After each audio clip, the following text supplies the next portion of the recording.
Yes students, बेटा आज का टॉपिक हमारा are the crystals of a salt really dry. हम बात कर रहे हैं किसी भी साल्ट की क्रिस्टल्स की। हमने लैब में कुछ साल्ट्स को ऑब्जर्व किया है पीछे, ध्यान दें, क्या वो रियली वास्तव में ड्राई है या वेट है, हमारा क्वेश्चन है ये। तो उसके लिए हम एक एक्टिविटी करेंगे, एनसीईआरटी से आप एक्टिविटी 2.15 पढ़ेंगे। हम एक बॉइलिंग टेस्ट ट्यूब लेते हैं और उसमें फ्यू क्रिस्टल्स ले लेते हैं कॉपर सल्फेट की, CuSO4.5H2O। ये कॉपर सल्फेट क्रिस्टल्स का फॉर्मूला है और उनका कलर होता है ब्लू। हम बॉइलिंग टेस्ट ट्यूब के अंदर कॉपर सल्फेट क्रिस्टल्स लेते हैं और उसको नीचे से यस हीट करते हैं। हम हीट करते हैं तो क्या देखते हैं, जैसे हम हीट करते हैं तो कुछ पानी के मॉलिक्यूल्स बाहर निकल जाते हैं। तो हम यहाँ पर ऑब्जर्व करते हैं कि जो few water droplets are appear at the surface at the mouth of the test tube, from where this water molecules water droplets come out. It means जब हमने इसको हीट किया है तो ये ब्लू कलर से अनहाइड्रस कॉपर सल्फेट में बदल गया है। ये blue colour anhydrous copper sulphate में बदल गया है और अनहाइड्रस कॉपर सल्फेट का कलर व्हाइट होता है। इट मीन्स जो हमें यहां पर ये सॉलिड नजर आ रहा था, जो ये क्रिस्टल्स ड्राई नजर आ रहे थे, वास्तव में तो इनके अंदर पानी के मॉलिक्यूल है। और ऐसे पानी के मॉलिक्यूल को हम क्या कहते हैं, वाटर ऑफ क्रिस्टलाइजेशन कहते हैं। अब हमने क्या किया है, इसको हीट किया है व्हाइट कलर में, ये कन्वर्ट हो गया। वापस से हम 2 और 3 ड्रॉपलेट्स ऑफ वाटर फिर से ऐड कर देते हैं इसी white anhydrous copper sulphate powder में। हम क्या देखते हैं, वापस से ब्लू कलर अपीयर हो जाता है। तो from this activity what we observe, finally we observe that जो आपको ड्राई जो क्रिस्टल्स अपीयर हो रहे हैं वास्तव में वो ड्राई नहीं है, they are wet, means contain water of crystallization. और ऐसे मॉलिक्यूल्स जो पानी के मॉलिक्यूल हैं उनको हम वाटर ऑफ क्रिस्टलाइजेशन कहते हैं। अब वाटर ऑफ क्रिस्टलाइजेशन को कैसे डिफाइन करेंगे, fixed number of water molecules, fixed number of water molecule present in 1 formula unit of a salt. जिस प्रकार CuSO4 के साथ 5H2 होते हैं, इसी प्रकार फेरस सल्फेट के साथ FeSO4 के साथ 7H2O मॉलिक्यूल होते हैं। FeSO4 के साथ 7H2O होता है।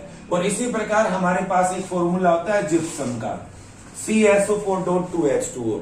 जिप्सम के अंदर 2 वाटर मॉलिक्यूल, कॉपर सल्फेट के अंदर 5H2O मॉलिक्यूल, फेरस सल्फेट के अंदर 7H2O मॉलिक्यूल। तो डिफरेंट साल्ट के अंदर different fix number of water molecule होती हैं। तो इसीलिए यहां पर हमारे पास नेक्स्ट एक साल्ट आ जाता है प्लास्टर ऑफ पेरिस। हमारे पास जिप्सम होता है कैल्शियम सल्फेट,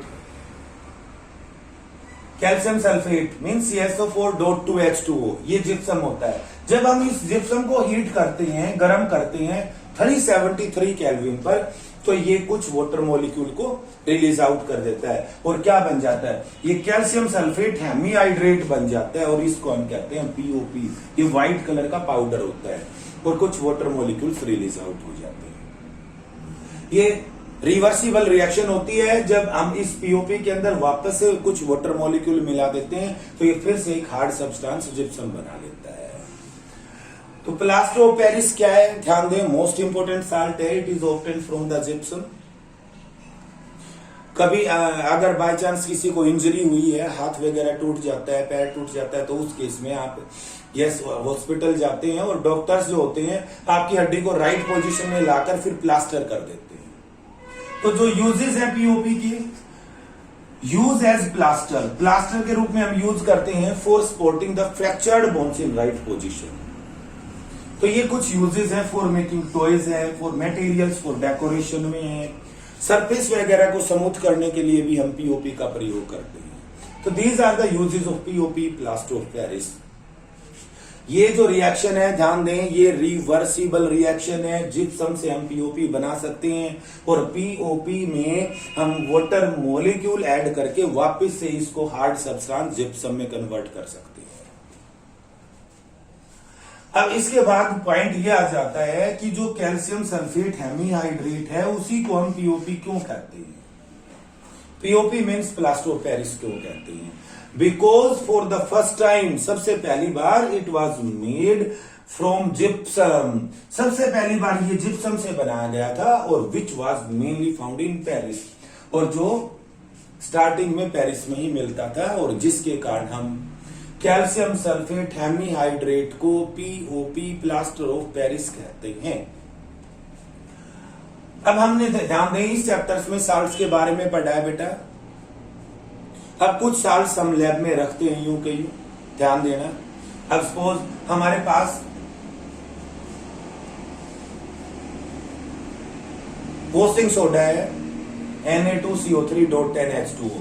तो सम क्रिस्टलाइन सॉलिड्स, कुछ crystalline solids, for example sodium carbonate है, decahydrate, when expose to air, जब हम उसको एयर में खुला ओपन रख देते हैं, लॉस देयर वाटर पार्टली और वोली, या तो कुछ वाटर मॉलिक्यूल्स, जब हम उस साल्ट को एयर में, ओपन एयर में रखते हैं तो उसके कुछ पानी के मॉलिक्यूल अपने आप उड़ जाते हैं, और this property is known as efflorescence. Most important word है एफेलोरेसेंस।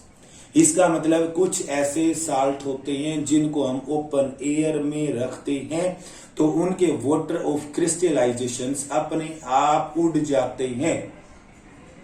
अगर हम इसको सोडियम कार्बोनेट, डेकाहाइड्रेट को ओपन एयर में रखते हैं तो इसके 9 वाटर मॉलिक्यूल अपने आप उड़ जाते हैं, एक वाटर मॉलिक्यूल बचता है। तो इस प्रॉपर्टी को हम एफेलोरेसेंस कहते हैं। कुछ ऐसे भी सॉलिड सब्सटेंसेस हैं विच absorb a large amount of moisture.